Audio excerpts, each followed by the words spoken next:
77 WABC invites you to a family fun day and softball showdown on July 20th with net proceeds benefiting Shriners Children's. John Sterling will call the game as the FDNY takes on the NYPD with special guests Dwight Gooden, Art Shamsky, 77 WABC hosts including Sid Rosenberg, Anthony Cumia, Lionel, Dominic Carter, and many more. For more info and to buy tickets, go to ShrinersChildren'sChampions.org. That's ShrinersChildren'sChampions.org. The Stone Zone on the Red Apple Podcast Network.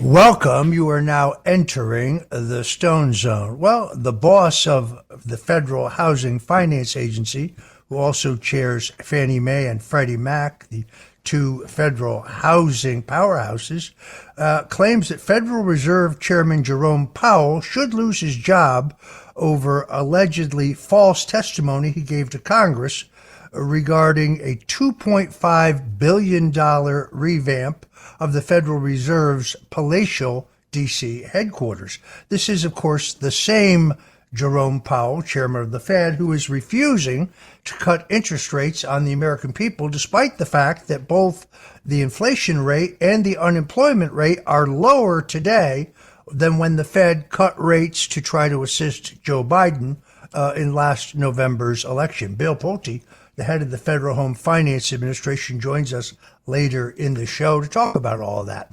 In the meantime, the state of Israel has agreed to a 60-day ceasefire in the Gaza Strip as President Trump continues to negotiate peace in the Middle East. Israel has been at war since the infamous October 7th attacks by the Hamas terror group that rocked the Jewish nation to its very core. President Trump announced on Truth Social that he has been working very hard with the Egyptians and the Qataris to broker this peace deal. And now Hamas has a chance to do the right thing, as the president said, and bring lasting peace. And I would say also prosperity and safety to the people of Gaza. Israel remains focused on bringing home hostages that are still being held in Gaza, over 20 of which are still believed to be alive. Israel's UN ambassador, Danny Danone, confirmed that Israel is absolutely ready for a ceasefire, but made it clear that the war will end when our hostages are back home. President Trump has already been able to cool tensions between Israel and Iran following an exchange of hostilities between those two countries. President Trump's limited and surgical bombing campaign of Iran also did, in fact, destroy their nuclear weapons development capability. And after that successful bombing campaign, President Trump immediately made it clear that there would be no regime change war, no boots on the ground, no endless foreign war. He immediately urged the Iranians to come back to the peace table. The Trump foreign policy truly embodies the whole peace through strength ethos that was embodied by Ronald Reagan, Richard Nixon, and President Dwight Eisenhower. We should pray for Israel and pray for peace in the Gaza Strip as Trump works incredibly hard to do his deal-making magic in the region. In the meantime, Donald Trump and his one-time friend Elon Musk are back at it. They're waging a war of words once again over the spending provisions of the big, beautiful bill. Musk, of course, has argued that the big, beautiful bill is too expensive, adding trillions to the debt. President Trump has pointed out the hypocrisy of Musk's railing against government spending when his own companies have been the recipients of some tens of billions in federal subsidies throughout the year. But putting that colorful exchange aside, I think it's important that if you want your car insurance to decrease, you should deport 20 million illegals who are in the country illegally. If you want less traffic, the answer is to deport 20 million illegals. If you want less expensive housing and competition for the affordable housing that does exist, we should deport 20 million illegals. If you don't want to wait in an emergency room, you should deport 20 million illegals. If we want Medicaid spending and therefore the deficit to decrease, as Elon has said, the most immediate way is to deport 20 million illegals. If you want cleaner, safer cities and walkable sidewalks, again, deport 20 million illegals. If you want an end to the panhandlers at traffic lights, A good way to stop that would be, once again, to deport 20 million illegals. If you want Democrats to never win a national election again, then deport 20 million illegals. The costs associated with the social spending benefits and housing of illegals run into the billions, some of it mandated by state law. The fastest way to reduce the size and scope of government begins with one issue: curbing illegal immigration. Deporting millions of illegals will reduce Medicaid and health care spending and thus cut the annual federal deficit. It is, I think, rather obvious at this point. Deporting illegals is as close to a panacea that will fix our ailing nation. The big, beautiful bill also delivers on one other very important issue. It provides a whopping $60 billion in supplemental spending over the course of 4 years to increase the Border Patrol. That means physical barriers, which is about another $46.5 billion to build the border wall, and thousands of new Border Patrol agents. It's not enough just to seal our border now. It must remain sealed. Musk, through his continuing badgering about the big, beautiful bill, seems to be missing the forest for the trees, in my opinion. It is very clear to me also that those who say that the bill does not cut Social Security are incorrect. One of the most important, those who say it does cut Social Security are incorrect. One of the most beneficial effects of the passage of the big, beautiful bill is reducing the taxes on Social Security. Because of a provision in the bill, 88% of all seniors who receive Social Security benefits today will pay no taxes on their Social Security benefits. This will be a lifesaver for anyone living on a fixed income. Will certainly not be forgotten during next year's midterms. It's simply smart politics all the way around. This big, beautiful bill provision also flies in the face of what the Democrats have said about Social Security. They've claimed for years that it's Republicans who were after their Social Security benefits and wanted to destroy that popular program. President Trump is turning the Republican Party into the American First Party of the working families of this country. It's abundantly clear that cutting Social Security is off the table as long as he is president of the United States. But if you look at the record, it's actually Democrats who have waged war against Social Security over the years. It was Democrats who first moved Social Security funds from a private trust fund to public funds. That was under Lyndon Baines Johnson. It was Democrats who allowed fiscally reckless members of Congress to pilfer our Social Security funds and spend it on other things. It was Democrats who outlawed tax deductions for Social Security payments. We're now getting that in the big, beautiful bill. It was Democrats who initiated the taxing of Social Security payments to begin with. It was Democrats who have not given any adequate increase in Social Security over the last 8 years. And of course, it was Democrats who opened up Social Security money for illegal immigrants to subsidize the demographic overthrow of America. The big, beautiful bill has driven a stake through the heart of the common Democrat narrative that it's Republicans who are after Social Security. Republicans, especially those who are closely aligned with President Trump, are fighting to protect Social Security, while Democrats play political games and make claims about the big, beautiful bill and Social Security that are just not so. Meanwhile, Health and Homeland Security Secretary Robert F. Kennedy Jr. Said yesterday that he had a major autism bombshell that will no doubt cause huge headaches for big pharma spin doctors. Robert Kennedy stated that the Center for Disease Control and Prevention suppressed a scientific study from 1999 that demonstrated an incredible 1,135% elevated risk among children who received the hepatitis B vaccination shortly after birth versus those who received the shot later or not at all. That was far from the only startling claim that RFK made while speaking recently. He referenced a published article indicating that 50% of revenues to most pediatricians come from vaccination companies. Additionally, Robert Kennedy Jr. said that insurance companies pay bonuses to doctors to enforce compliance with vaccination standards dictated by the public health industry. RFK is describing a medical system that has become frighteningly detached in my opinion, from what's best for the people. Financial incentives are built around encouraging compliance, and respect for the individual patient is being completely lost in the process. This is seen most frighteningly during the COVID-19 pandemic, when the public's fear was weaponized to shut down society as Big Pharma's profits swelled, recording directly from the increase in human misery. For years, Big Pharma and its advocates have aggressively demonized anyone who suggested that there might be a link between vaccinations and autism. This has been a third rail that only fringe voices have been willing to broach. The jury is still out with regards to the evidence, but Robert F. Kennedy's unafraid to ask the questions, and as President Trump has said, where is the harm in asking legitimate questions? He and RFK are digging for the truth. It's the first time we've ever seen that from a public health official in generations, or actually perhaps as long as I have lived. It's clear to me by now that RFK Jr. talks, and because of his bold actions as the Secretary of Health and Human Services, he is far from compromised. This is a man who takes his role as a public servant very seriously.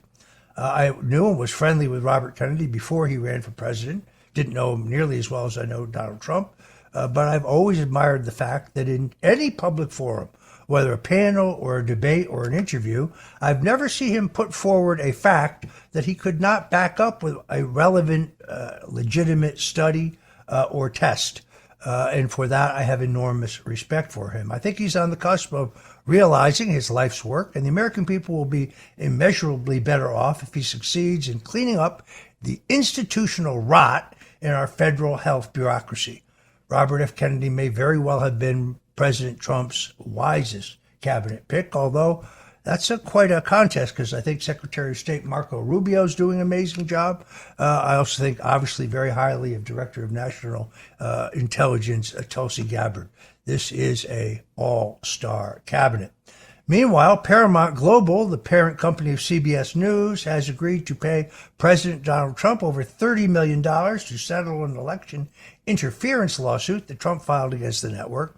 Trump will receive an additional $16 million initially based on the judgment. There's expected to be an additional $15 million set aside for advertisements, public service announcements, and other content that would be in support of conservative pro-Trump causes in the future. Trump filed the lawsuit last year after CBS heavily edited an interview with former Vice President Kamala Harris.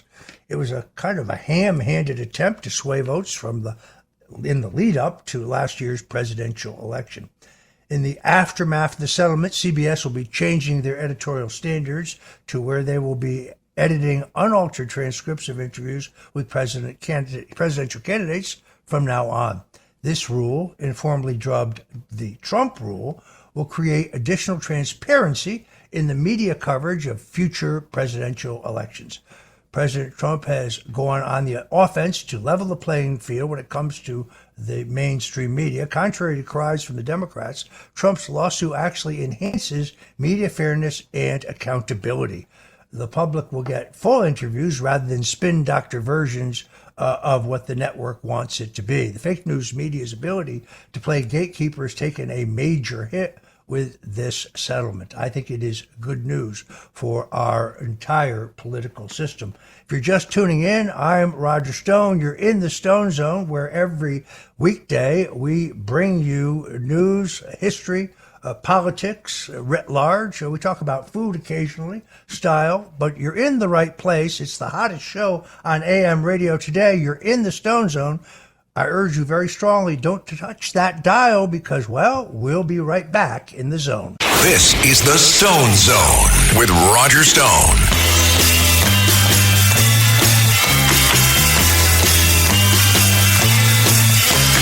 I'm not your stepping stone.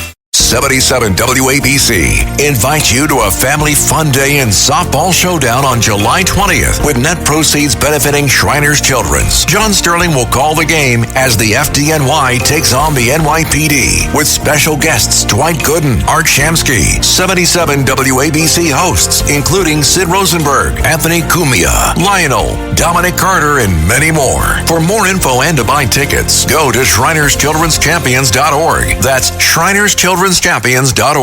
Greg Kelly here for Colonial Metals Group. China's leading the largest anti-American alliance since World War II, one that's already dumped U.S. bonds, grabbed 43 million acres of our farmland, and is plotting to dethrone the dollar. That's why IRA and 401k savers are protecting their savings with gold. Go to freegoldguide.com/Kelly or call 800-655-5186 for your free gold guide on how to protect your wealth with gold 100% tax-free.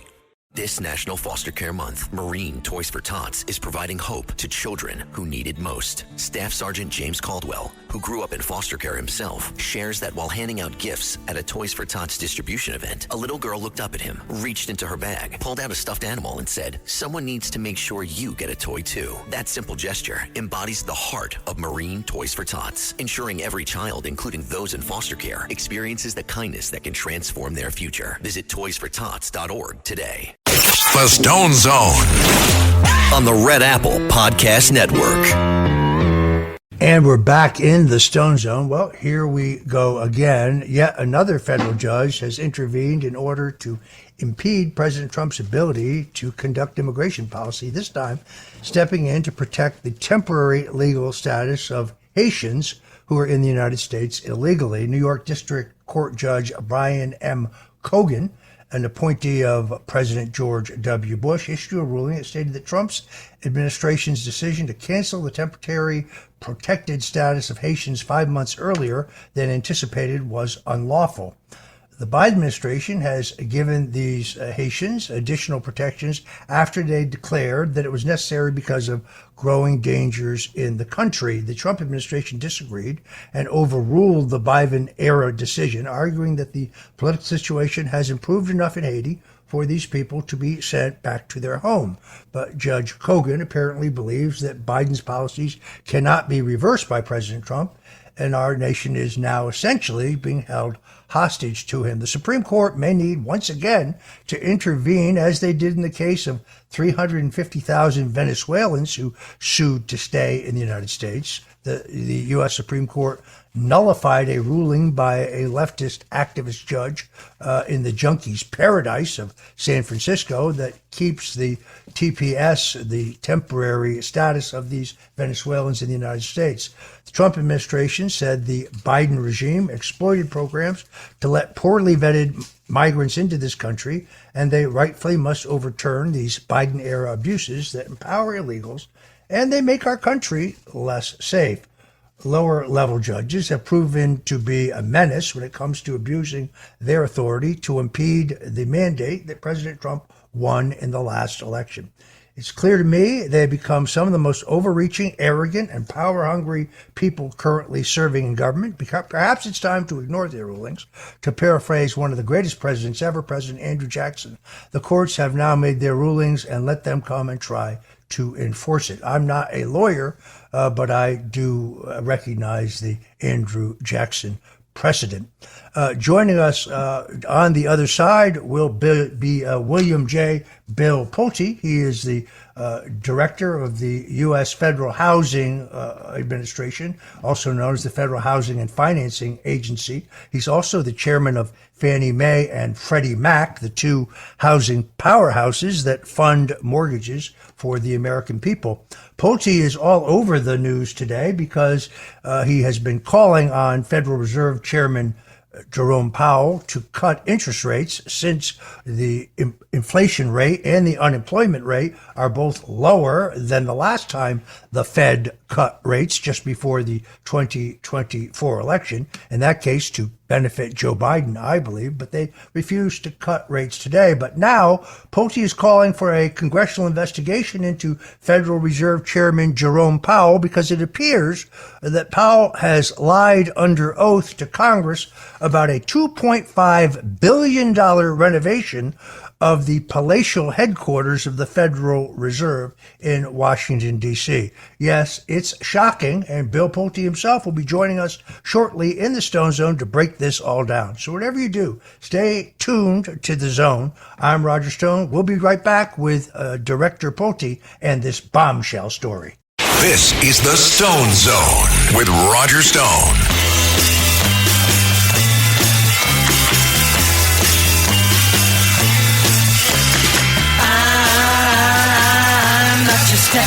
Stone. The Stone Zone.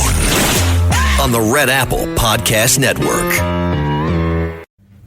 Welcome back. We're back in the Stone Zone. Today's New York Post reports that the Federal Housing Finance Agency Director Bill Pulte has called on Congress to investigate whether Federal Reserve Chairman Jerome Powell misled lawmakers in his testimony regarding a lavish $2.5 billion revamp of the Federal Reserve's Palacial, D.C. headquarters.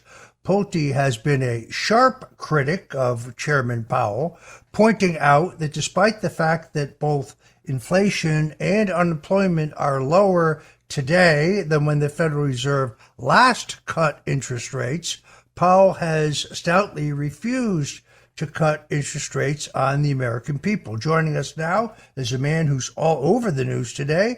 He is the 5th director of the U.S. Federal Housing Agency. In that position, he also oversees and serves as chairman of both Fannie Mae and Freddie Mac, the two principal mortgage vehicles for the federal government, as well as overseeing the Federal Home Loan Banks. Bill Pulte, welcome into the Stone Zone. Thank you, Roger. Always good to be with you. What a crazy day, huh? It really is. You've raised some very serious questions here. You've called for a congressional investigation. Break this down for us, if you will.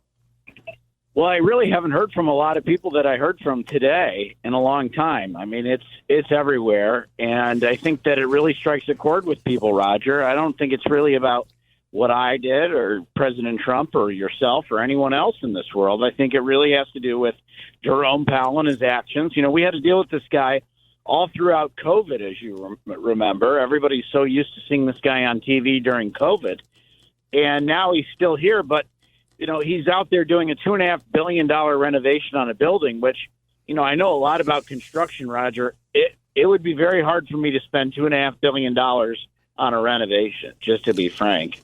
And then on top of it is he's sitting there and not lowering interest rates despite inflation being lower. So the whole thing stinks to high heaven, and we're going to get to the bottom of it. Yeah, I mean, it's really shocking. He won't cut interest rates despite the fact that today both inflation and unemployment are lower than the last time the Federal Reserve cut interest rates ahead of the 2024 elections. Very clearly a political move designed to try to help Joe Biden. That didn't work out so well.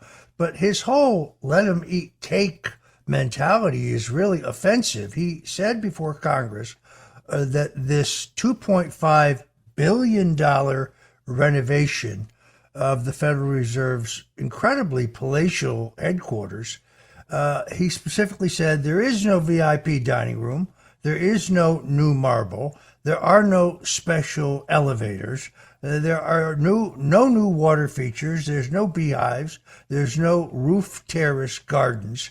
And none of that turns out to be true. According to the plan approved by the government, pen pushers, their private dining room on level 4 is being completely restored, that there is a new private elevator for the use of the Fed governors that will discharge them at the dining suite level. The document expressly mentions a vegetated roof garden with urban wildlife and a spectacular view of DC skyline, as well as new water and marble features. So it appears to me that he lied, and he lied on a material matter. I was once accused of lying to Congress, but I had no motive to lie, and no misstatement I made to Congress covered any underlying crime, nor was it material to Russian collusion, because there was no Russian collusion. In this case, there is a $2.5 billion plan. While the American people are struggling certainly to buy a home or to buy a car, I don't know how he justifies his position other than to say tariffs, which is not much of an answer.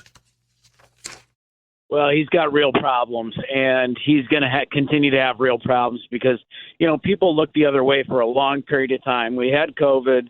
We had all these different things going on in our economy.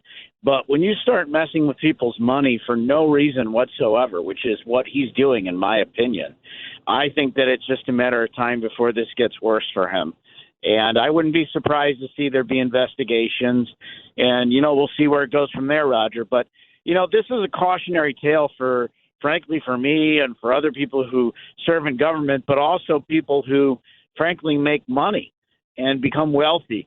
You just can never become detached from reality like it appears Jerome Powell has become.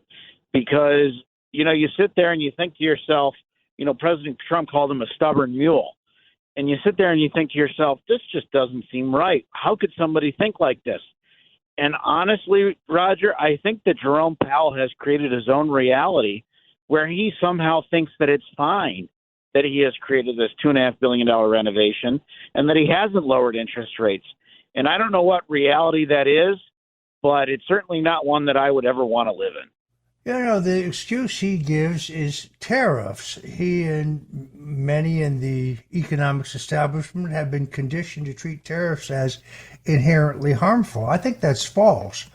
Here's the truth. Tariffs are one of the few forms of taxation that actually preserve a government's accountability to its citizens. Tariffs tie state revenue to national production and trade policy. Tariffs will allow citizens to remain sovereigns of the government, and income and even consumption taxes subjugate. I think it is a phony argument, but the arrogance here, the politicization, is kind of obvious. He is also, as we've had Barry Habib, the housing and mortgage guru, on the show. Powell stubbornly insists that he doesn't have the data to justify an interest rate cut. You look at the data, I mean, it's like Barry points out, 1.6% is the annualized CPI number. And that literally tells you what prices are. And you're running at 1.6%, but your interest rate is 4.5%. I mean, anybody with a napkin can figure out that that's 2 to 3% way too high. And I personally believe that Jerome Powell is purposely doing this because he hates the president and because he wants to hurt the president. And it's very sad because Jerome Powell is actually hurting the American people.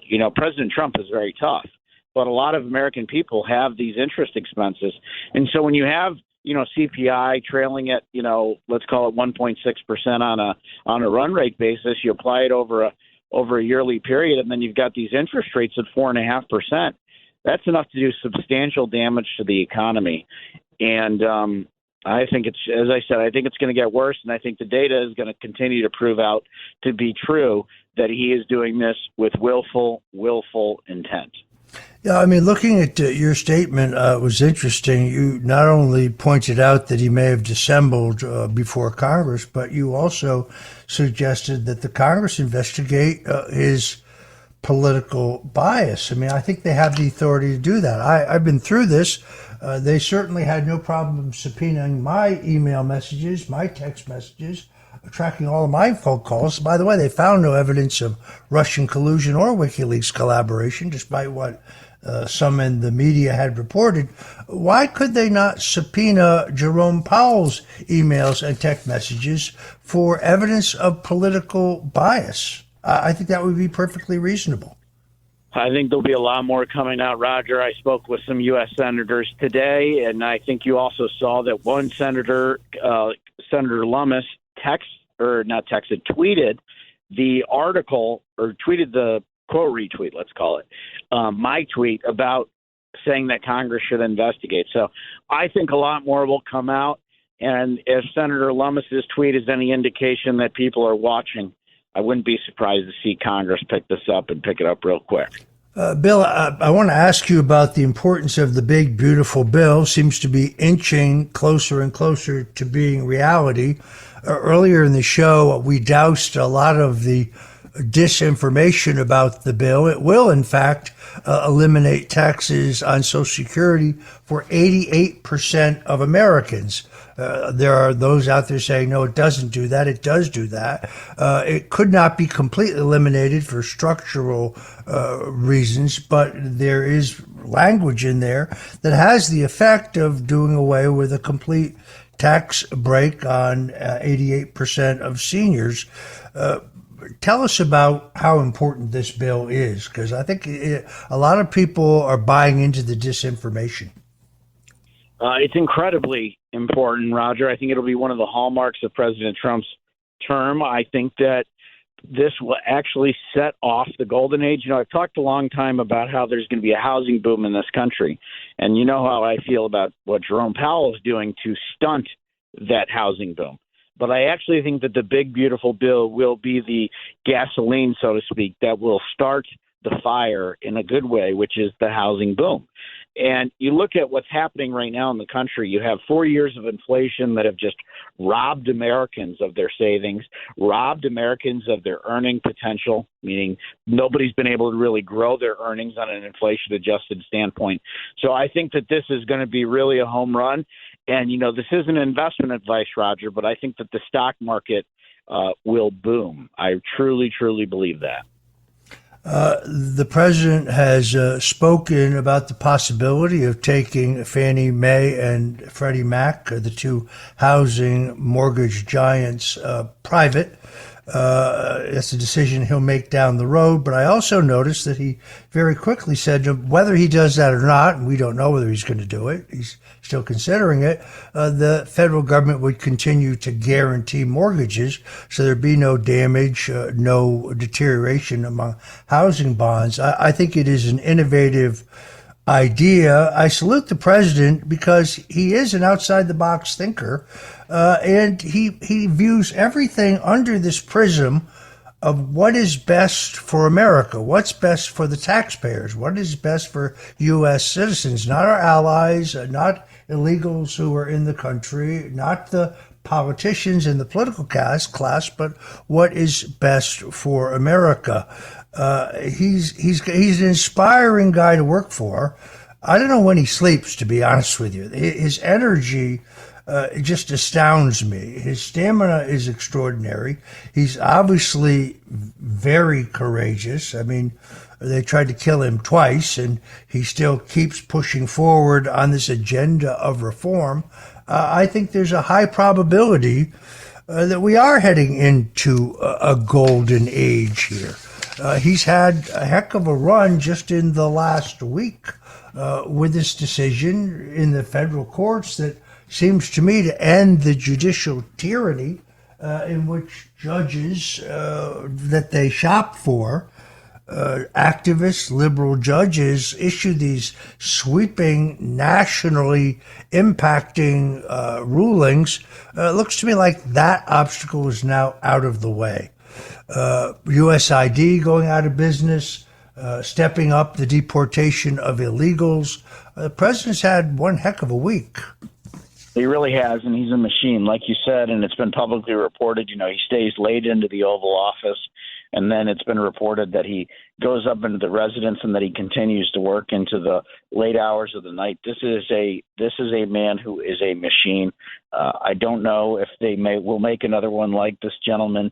I mean, think about it, 79 years old. I mean, who knows anybody who's 79 years old who's as efficient, as functional, and frankly, brilliant as he is. I mean, he is brilliant. I said this yesterday, Roger, on my Twitter. I said, I've never met another person who has as good of instincts as this gentleman does in my entire life.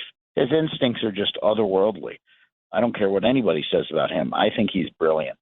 Well, the brilliance of doing away with the tax on tips, for example, which really did come from a conversation that he had with a cocktail waitress when he was campaigning in Las Vegas. I think it tipped the silver state of Nevada, a swing state, a state that Republicans lost in the last presidential election. It was one of the more brilliant pieces of the big, beautiful bill. It will soon be federal law. He didn't get that from some economist. It came from the mind of Donald J. Trump. And it's his affinity for working people. This guy is a billionaire who never really lost his Queens roots. He has the common touch. He understands the language and the instincts and the feelings of the working people. It's why I think he's going to go down in history as one of our greatest presidents. All right, I'm afraid we have to wrap it there. I want to thank our guest, Bill Pulte, who is the director of the Federal Housing Finance Agency, and who today called for a congressional investigation into Federal Reserve Chairman Jerome Powell. Bill, thank you for entering the Stone Zone. This is the Stone Zone with Roger Stone.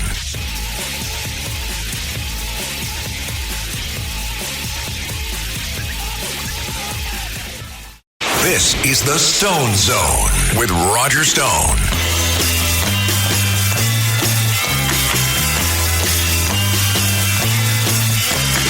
I'm not your stepping stone. The Stone Zone on the Red Apple Podcast Network. And we're back in the Stone Zone. Thanks again to Bill Pulte, the director of the Federal Housing Finance Agency. Breaking news here in the Stone Zone, calling for a congressional investigation into whether Jerome Powell, the chairman of the Federal Reserve, lied to Congress about a $2.4 billion renovation to the palatial headquarters of the Federal Reserve. Also, Pulte criticized the director of the Fed for his stout refusal to cut interest rates on the American people, despite the fact that both the inflation rate and the unemployment rate, the two measures the Fed uses, are lower than they were when the Fed last cut rates ahead of the 2024 election. Meanwhile, the University of Pennsylvania has reached a settlement with the U.S. Department of Education, rejecting transgender insanity after letting a biological man, Leah Thomas, dominate women in swimming competitions. UPenn has agreed to give titles and records back to female athletes who were robbed of these honors because they were misappropriated by male athletes who were allowed to compete in female categories. This is really insanity. The Trump administration initiated an investigation into the University of Pennsylvania early this year before freezing $175 million in funding for the university after it refused to comply with a DEI-related executive order. The feds later determined that UPenn had in fact violated Title IX rules, allowing Thomas to participate in a female swimming competition, denying opportunity to competitors who were biological females. University of Penn officials will be issuing apologies to the women who were adversely impacted by their embrace of this transgender insanity. This, I think, shows how the Trump administration is fulfilling its mandate of eliminating wokeism from our culture, as the country is no longer held hostage to the delusions and perversions of a fringe leftist minority. Meanwhile, the Congressional Black Caucus is big mad after the corporate retailer Target announced they would no longer be giving money to that nonprofit. Target has been giving at least $1.4 million in annual donations to the Congressional Black Caucus Fund, as well as additional money to other racial justice groups for years, hoping to avoid a multicultural mob from ransacking their stores like they did after the death of serial felon George Floyd back in 2020. With Black Lives Matter mania waning in recent years, Target has determined they will no longer have to participate in this racial protection racket anymore. They announced back in January they would be cutting off their funding to the Congressional Black Caucus and similar organizations. The Congressional Black Caucus struck back by announcing a boycott of Target, which I don't think will be terribly successful. The Black Caucus stated, like many of the coalition leaders and partner organizations that have chosen to boycott their stores across the country, we found that the explanations offered by the leadership of the Target Corporation fell woefully short of what our communities deserve and of the values inclusive that Target once touted. So, folks, if you're shopping this afternoon, let me recommend that you drop by Target, showing rare courage in this atmosphere. No longer willing to be strong-armed by those playing the race card. It demonstrates that it is a new day in America, and we're entering a golden age, an age of unprecedented peace, prosperity, security, justice, and law and order. You can hear about it every day here on the Stone Zone on the Red Apple Audio Networks. Until tomorrow, God bless you and Godspeed.